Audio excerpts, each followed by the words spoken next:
Elon Musk moments ago, in a major and confusing backtrack, now saying federal employees may get a second chance to respond to his email demanding to know weekly accomplishments or lose their job. The deadline from the email that he'd sent over the weekend was midnight tonight.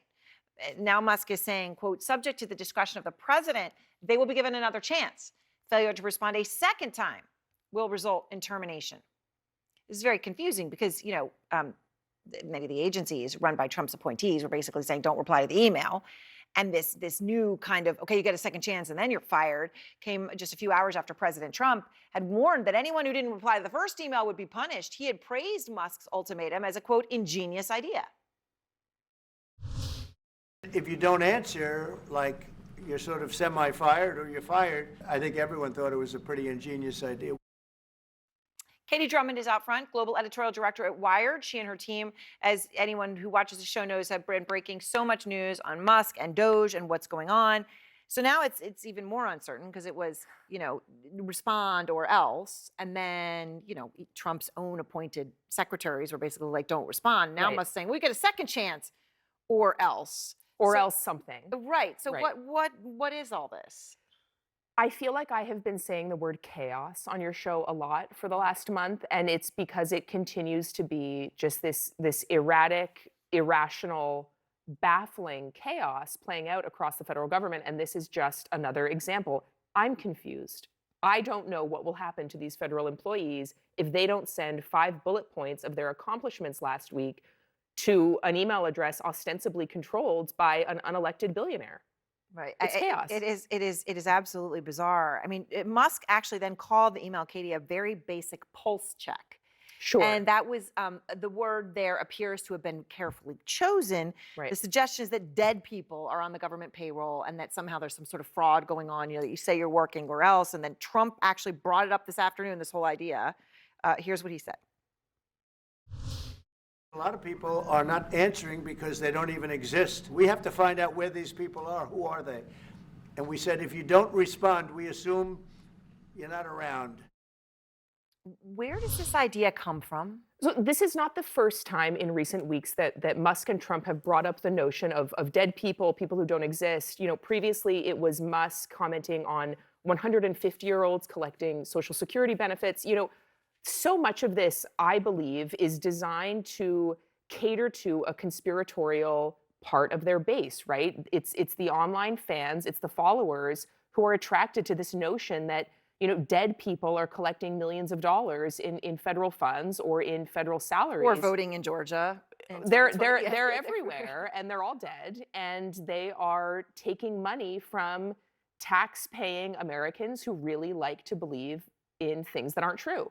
And I think that this is another example of Musk and Trump playing exactly into that audience, exactly into that base. Back to the famous movie, I See Dead People, right?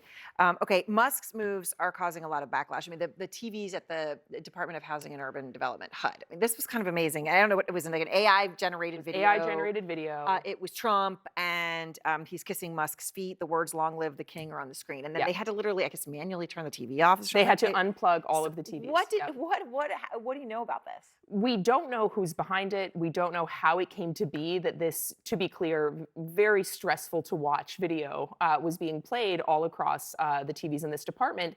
But what it signals, right, is that you have a federal workforce that is fed up. They have been plunged into chaos. They don't know if they have job security. They don't even know who they answer to. And it appears as though at least some of them are making their displeasure known, from what we can tell with a very provocative video that somehow ended up on a lot of TVs in at least one federal agency today. Provocative may be the word choice of the day. I don't know Provocative. where to laugh or be absolutely disgusted. I can't in good faith tell people to watch the video. It's quite something. All right. Thank you very much, Katie. Thank you.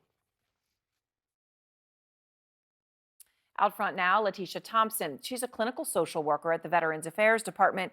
And Letitia, I really appreciate your speaking because I know it doesn't come without real risk at this time, but you're choosing to speak out and put a face on this for so many in America.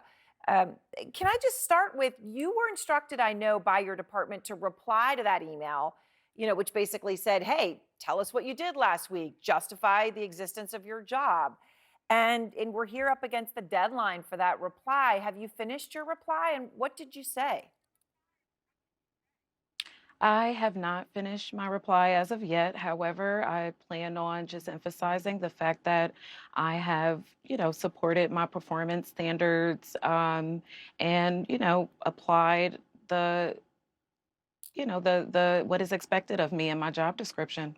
So, when we talk about Doge and the impact, what was your reaction over the weekend when you get this email? Astonishment.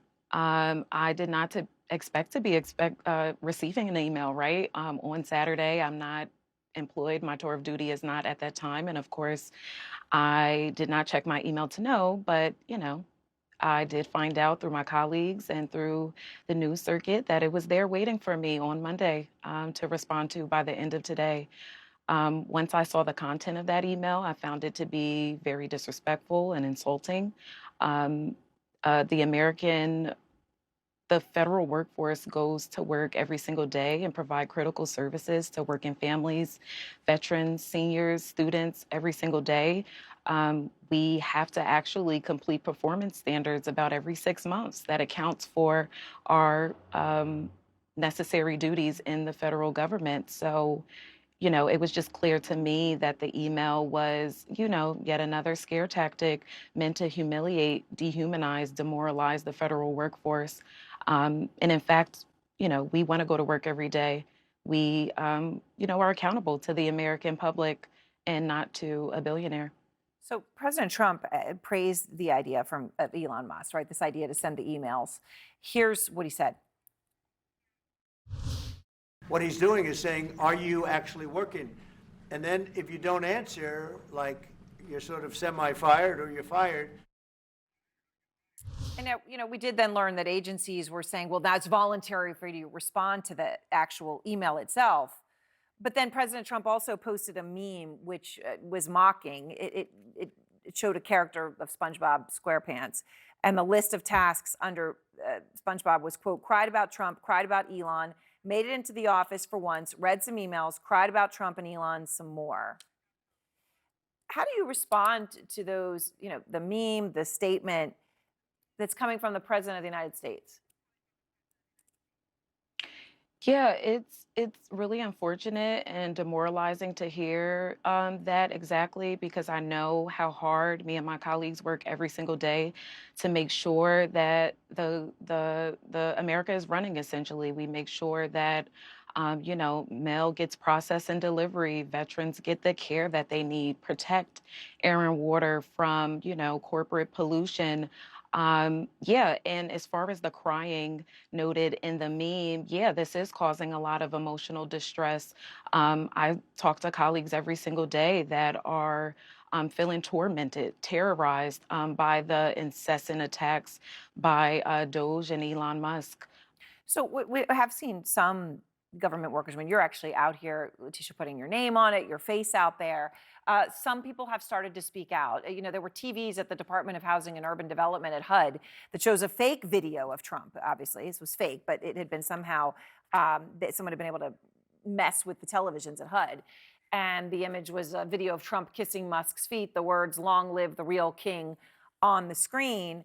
Over the weekend, the American flag was upside down at Yosemite National Park, which would signal a distress call. What are you hearing from your colleagues about people speaking out? Yeah, I think everybody does have a good understanding of how demoralizing, stressful, intimidating, humiliating all of this is. And luckily, there are folks like myself who understand what is truly at risk here. We're talking about essential and vital services being entirely removed, depleted if Elon Musk is successful. Well, Letitia, thank you so much. We really appreciate you taking the time and being willing to speak out tonight. Thank you.